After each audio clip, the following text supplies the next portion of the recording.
नमस्कार। Today's teachers पर मैं रमेश सिंह आपका एक बार फिर से स्वागत करता हूं। दोस्तों, पिछले वीडियोस में हम लोगों ने थ्योरी पार्ट पढ़ा था, ठीक है।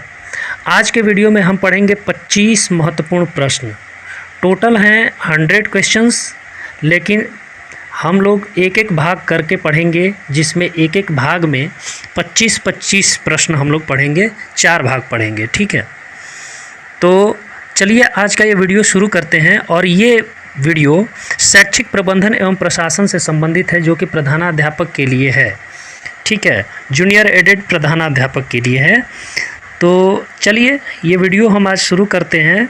25 महत्वपूर्ण प्रश्न भाग 1, ठीक है। वीडियो शुरू करने से पहले कृपया आप हमारे इस चैनल को सब्सक्राइब कर लें, लाइक करें, शेयर करें और साथ में बेल आइकन को भी प्रेस कर लीजिए, ताकि आपको हमारे आने वाले नए वीडियोस का नोटिफिकेशन सही वक्त पर मिल जाया करेगा।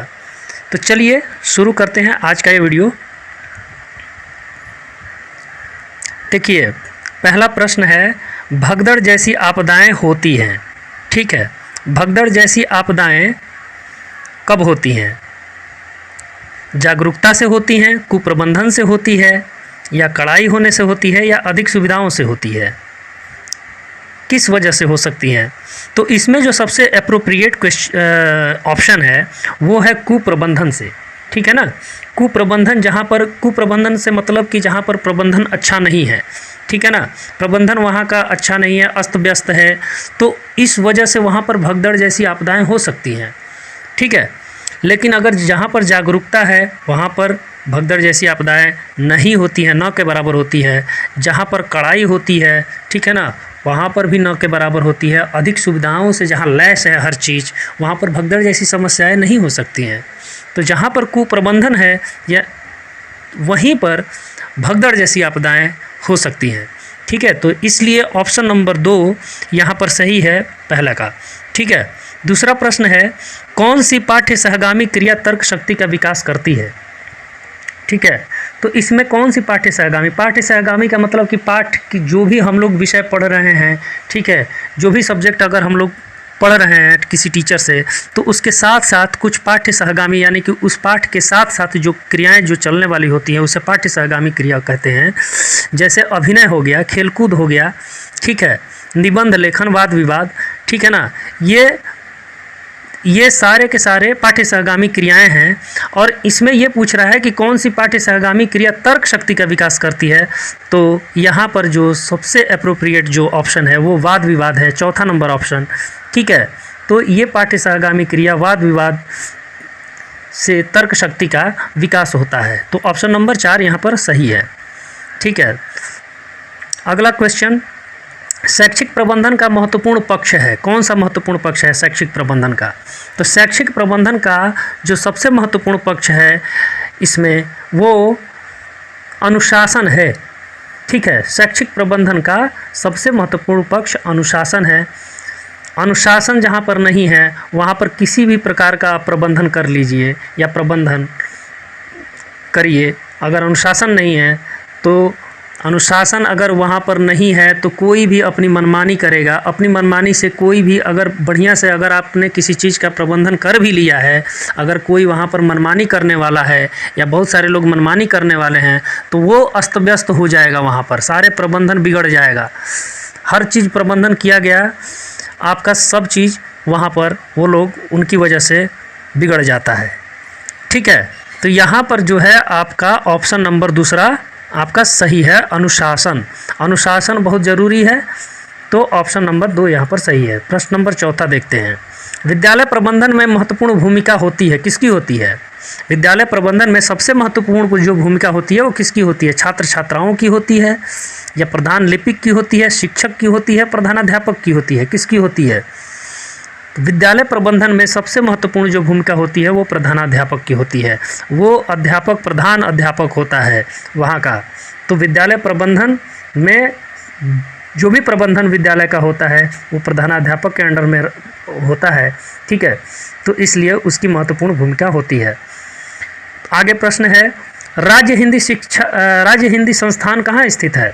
तो राज्य हिंदी संस्थान ये आपके वाराणसी में स्थित है, उत्तर प्रदेश के वाराणसी में, ठीक है। इसका ऑप्शन नहीं दे पाया हूँ, तो आपको मैं ऐसे ही बता दे रहा हूँ, और बहुत सारे लड़के जानते भी होंगे। तो चलिए आगे देखते हैं। प्रश्न नंबर 6, ठीक है। विद्यालय में अनुशासन स्थापित करने में क्या सहायक नहीं है इसमें? पाठ्य सहगामी क्रियाओं का आयोजन, नैतिक शिक्षा की व्यवस्था, दंड की अधिकता, शिक्षक अभिभावक सहयोग। विद्यालय में अनुशासन स्थापित करने में क्या सहायक नहीं है? तो देखिए, इसमें पाठ्य सहगामी क्रियाओं का आयोजन, पाठ्य सहगामी जो क्रियाएं होती है उसका आयोजन किया जाता है। तो जब इसका आयोजन होता है, ठीक है, तो इसकी वजह से अनुशासन स्थापित होता है, ठीक है। नैतिक शिक्षा अगर बच्चों को दी जा रही है तो नैतिक शिक्षा इसीलिए दी जाती है ताकि वो अनुशासित रहे, अनुशासन बना रहे उस कक्षा में या जहाँ भी हैं वो बच्चे, ठीक है। तो नैतिक शिक्षा इसलिए दी जाती है, तो इससे भी अनुशासन स्थापित हो सकता है और होता भी है, ठीक है। लेकिन इसमें पूछ रहा है कि क्या सहायक नहीं है, तो दंड की अधिकता, ठीक है। तीसरा ऑप्शन है दंड की अधिकता। तो दंड की अधिकता अगर हो जाए, दंड एक उचित दिया जाता है दंड, ठीक है ना, और उचित मात्रा में जो दंड का विधान है जो भी है, तो वो कुछ हद तक सही है। लेकिन दंड की अधिकता जहाँ पर हो जाएगी, फिर वहाँ पर अलग प्रकार का डर, भय हो जाता है बच्चों के अंदर, ठीक है, आतंक हो जाता है, और उस वजह से कई क्रियाएं भी गलत भी वो कर सकते हैं। तो इसलिए दंड की अधिकता यहाँ पर सही ऑप्शन है, ठीक है ना। दंड की अधिकता नहीं होनी चाहिए अगर अनुशासन स्थापित करना चाहते हैं तो, ठीक है ना। चौथा ऑप्शन है शिक्षक अभिभावक सहयोग। शिक्षक अभिभावक सहयोग से तो अनुशासन स्थापित किया जा सकता है, ठीक है ना। तो यहाँ पर जो ऑप्शन नंबर 3 है दंड की अधिकता, ये सही है। अगला प्रश्न, राज्य शिक्षा संस्थान कहाँ स्थित है? लखनऊ, वाराणसी, आगरा, प्रयागराज। तो राज्य शिक्षा संस्थान ये आपका प्रयागराज में है, इलाहाबाद में। अगला प्रश्न है शैक्षिक पर्यवेक्षण का मुख्य उद्देश्य क्या होता है? शैक्षिक पर्यवेक्षण, ठीक है ना। शैक्षिक पर्यवेक्षण से मतलब कि कुछ दिशा निर्देश दिए जाते हैं, ठीक है ना। कोई व्यक्ति होता है जो कि स्कूल से संबंधित होता है, और वो हो सकता है रिटायर्ड भी हो या रिटायर्ड ना भी हो, तो वो स्कूल के बाहर का व्यक्ति होता है, ठीक है ना। वो कक्षा के बाहर से या कक्षा में जाकर कुछ दिशा निर्देश, जो दिशा निर्देश होता है वो देता है, ठीक है ना। किसी एक पर्टिकुलर चीज़ को लेकर वो दिशा निर्देश नहीं करता है, वो हर चीज़ को लेकर, विद्यालय प्रबंधन से लेकर हर चीज़, मानवीय प्रबंधन, वित्तीय प्रबंधन से लेकर हर चीज़ का वो एक सामान्य दिशा निर्देश देता है, ठीक है ना। तो इसलिए यहाँ पर जो ऑप्शन नंबर 2 है वो सही है। शैक्षिक पर्यवेक्षण का मुख्य उद्देश्य जो होता है वो सामान्य निर्देश देना होता है, ठीक है। अगला आपका प्रश्न नंबर 9, कोठारी कमीशन 1964-66 ने राष्ट्र निर्माता की संज्ञा किसे दी है? प्रतिभाशाली छात्रों को, इंजीनियरों को, अध्यापकों को, शिक्षा अधिकारियों को, किसको दी है? तो यहाँ पर जो ऑप्शन है, ऑप्शन नंबर 3 सही है, अध्यापकों को, ठीक है ना। कोठारी कमीशन 1964-66 ने राष्ट्र निर्माता की संज्ञा अध्यापकों को दी है, ठीक है।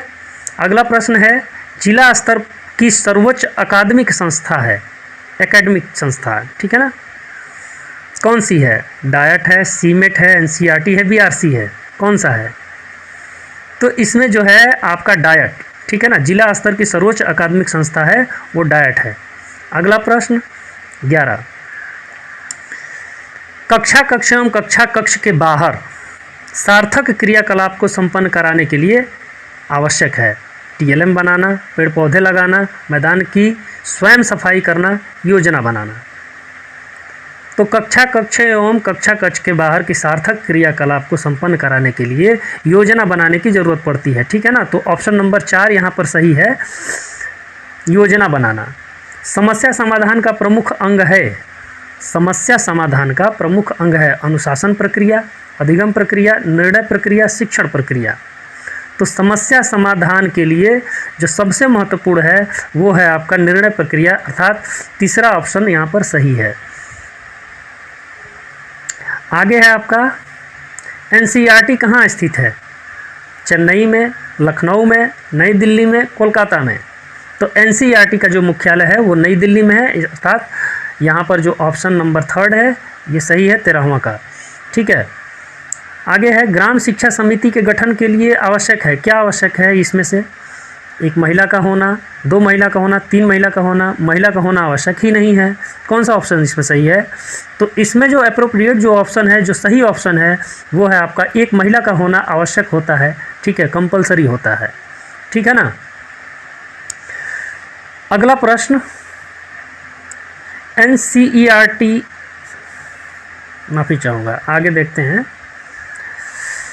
अगला प्रश्न है लो कॉस्ट नो कॉस्ट। ठीक है ना, यहाँ पर लो कॉस्ट 2 बार लिख लिया गया है, टाइपिंग मिस्टेक है। यहाँ पर एक लो कॉस्ट है, एक नो कॉस्ट है। तो लो कॉस्ट नो कॉस्ट वाले शिक्षण अधिगम सामग्री का निर्माण किया जा सकता है बाजार से वस्तु क्रय करके, शासन द्वारा प्राप्त सामग्री से, स्थानीय परिवेश में उपलब्ध वस्तुओं से, प्रधानाचार्य द्वारा प्राप्त कराई गई सामग्री से। ठीक है, तो इसमें जो सबसे अप्रोप्रिएट है वो है आपका तीसरा ऑप्शन, स्थानीय परिवेश में उपलब्ध वस्तुओं से। ठीक है ना, जो स्थानीय परिवेश में जो भी लोहा लकड़ी या जो भी मिल जाता है, प्लास्टिक वगैरह, उन चीज़ों से जो लो कॉस्ट नो कॉस्ट होती हैं, ठीक है ना, उन चीज़ों से जो इसमें बन जाती हैं TLM, टीचर लर्निंग मटेरियल। ठीक है ना, शिक्षण अधिगम सामग्री उसे कहते हैं, TLM भी कहते हैं, और TLM का जो फुल फॉर्म होता है टीचर लर्निंग मटेरियल होता है। ठीक है ना, तो उससे जो बनता है वो स्थानीय परिवेश में उपलब्ध वस्तुओं से बनता है, लो कॉस्ट नो कॉस्ट वाले। ठीक है ना, तो अर्थात यहाँ पर जो भी है तीसरा नंबर ऑप्शन है वो सही है, एकदम सही है। ठीक है, अगला, निम्नलिखित में से कौन सा भौतिक संसाधन के अंतर्गत आता है? छात्र छात्राएं, शिक्षक, विद्यालय भवन, प्रधानाध्यापक। भौतिक संसाधन से मतलब आप समझ जाइए, यहाँ पर मानवीय संसाधन की बात नहीं की जा रही है, यहाँ पर भौतिक संसाधन की बात की जा रही है। बाकी इसमें 3 ऑप्शन जो हैं, छात्र छात्राएं, शिक्षक और प्रधानाध्यापक, पहला, दूसरा और तीसरा, ये मानवीय संसाधन के हैं। और इसमें जो तीसरा ऑप्शन है विद्यालय भवन, ये भौतिक संसाधन के अंतर्गत आता है। अर्थात यहाँ पर जो है तीसरा ऑप्शन जो है ये आपका विद्यालय भवन, ये सही उत्तर है। अगला, समय सारणी को कहा जाता है, क्या कहा जाता है समय सारणी को? विद्यालय की दूसरी घड़ी, अनुशासन, घंटा, अध्ययन, क्या कहा जाता है यहाँ पर? तो समय सारणी को जो कहा जाता है यहाँ पर वो अनुशासन, समय सारणी को आप अनुशासन कह सकते हैं। ठीक है ना, विद्यालय की दूसरी घड़ी नहीं कही जा सकती है, और भी बहुत सारी घड़ियाँ होती हैं जो वो भी समय सारणी होती है। घंटा, 1 घंटा को नहीं कहा जा सकता है समय सारणी। ठीक है ना, और अध्ययन को तो नहीं कहा जा सकता है। जो समय सारणी का जो है वो अनुशासन से संबंधित होता है। समय सारणी इसीलिए बनाई जाती है ताकि वहाँ पर अनुशासन स्थापित रहे, अपने अपने समय पर लोग जाकर या शिक्षक जाकर पढ़ा सकते हैं। एक जो समय सारणी बना दी जाती है उस अनुसार बच्चे पढ़ते हैं, अनुशासित रहते हैं। और भी बहुत सारे जो विद्यालय में प्रबंधन का क्षेत्र है उसमें भी समय सारणी बनाई जाती है।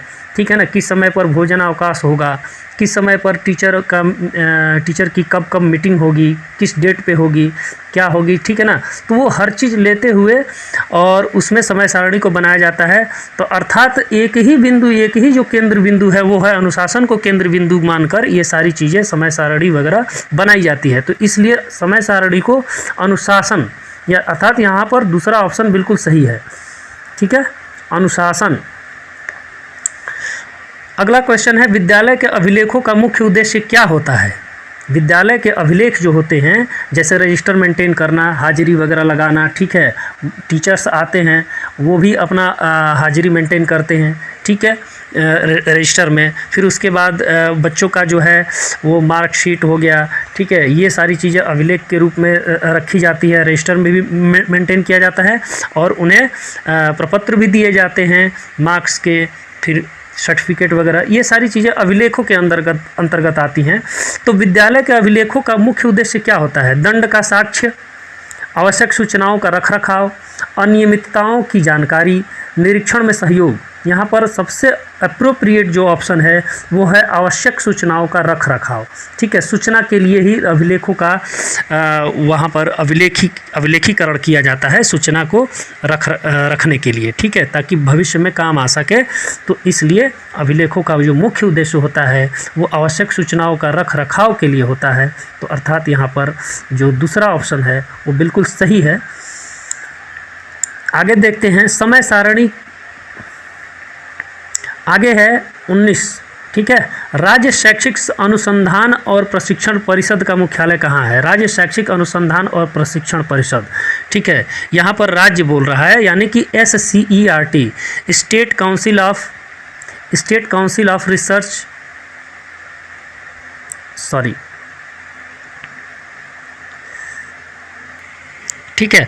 तो state council of educational research and training, ठीक है ना, इसका फुल फॉर्म होता है SCERT का। राज्य शैक्षिक अनुसंधान और प्रशिक्षण परिषद का मुख्यालय कहाँ है? तो वो लखनऊ में है, ठीक है ना। ऑप्शन नंबर 3, ठीक है ना, ये सही है, लखनऊ में। अगला प्रश्न है, प्रत्येक जनपद में कार्यरत जिला समन्वय किसके अधीन होते हैं? ठीक है, किसके अधीन होते हैं? जिला विद्यालय निरीक्षक के, जिला बेसिक शिक्षा अधिकारी के, डायट प्राचार्य के, जिला अधिकारी के, किसके अधीन होते हैं?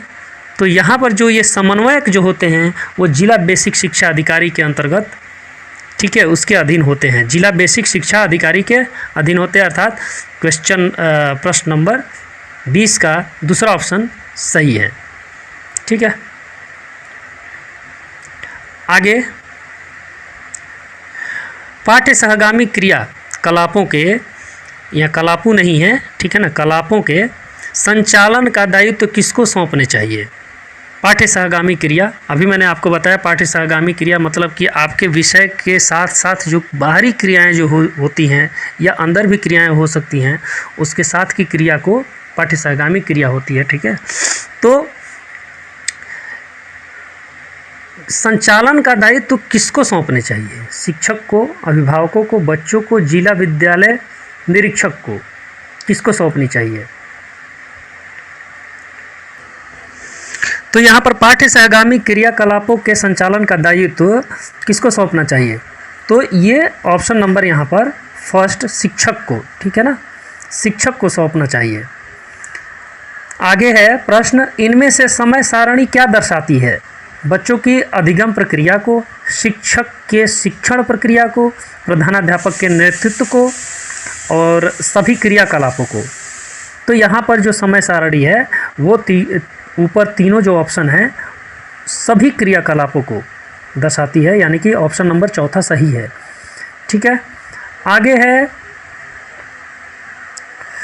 प्रदेश में संस्कृत विषय का पठन पाठन किस कक्षा में प्रारंभ किया गया है? कक्षा 1 से, कक्षा 3 से, कक्षा 5 से, कक्षा 6 से। तो यहाँ पर कक्षा 3 से, यानी कि ऑप्शन नंबर दूसरा सही है। कक्षा 3 से संस्कृत विषय का पठन पाठन शुरू कर दिया गया है, ठीक है। प्रश्न 24, कक्षा 1 में कुल निर्धारित पाठ्य पुस्तकें हैं, कितनी हैं? कक्षा 1 में कुल निर्धारित जो पाठ्य पुस्तक है वो 1 है, ऑप्शन नंबर पहला सही है। आगे, वर्तमान में शिक्षा प्रणाली किस प्रकार की है? अध्यापक केंद्रित, बाल केंद्रित, 1 व 2 दोनों, या कोई नहीं? तो वर्तमान में जो शिक्षा प्रणाली है वो बाल केंद्रित है, यानी कि ऑप्शन नंबर दूसरा सही है। 26वां भी देख लेते हैं, ग्राम शिक्षा समिति का गठन किस धारा के अंतर्गत आता है? तो ग्राम शिक्षा समिति का गठन धारा 12 के अंतर्गत आता है, ऑप्शन नंबर पहला सही, ठीक है। और आज के लिए बस इतना ही, 26 क्वेश्चन आज हम लोगों ने देख लिए, ठीक है, इस पहले भाग में। दूसरे भाग में फिर 25 क्वेश्चन हम लोग देखेंगे, ठीक है। आज के लिए बस इतना ही। हमारे इस चैनल को सब्सक्राइब कर लीजिए, लाइक करिए, वीडियो को लाइक ज़रूर करिए और शेयर भी कर लीजिए, साथ में बेल आइकन को भी प्रेस कर लीजिएगा ताकि आपको नए वीडियोज़ का नोटिफिकेशन मिलता रहेगा। चलिए, बहुत बहुत धन्यवाद।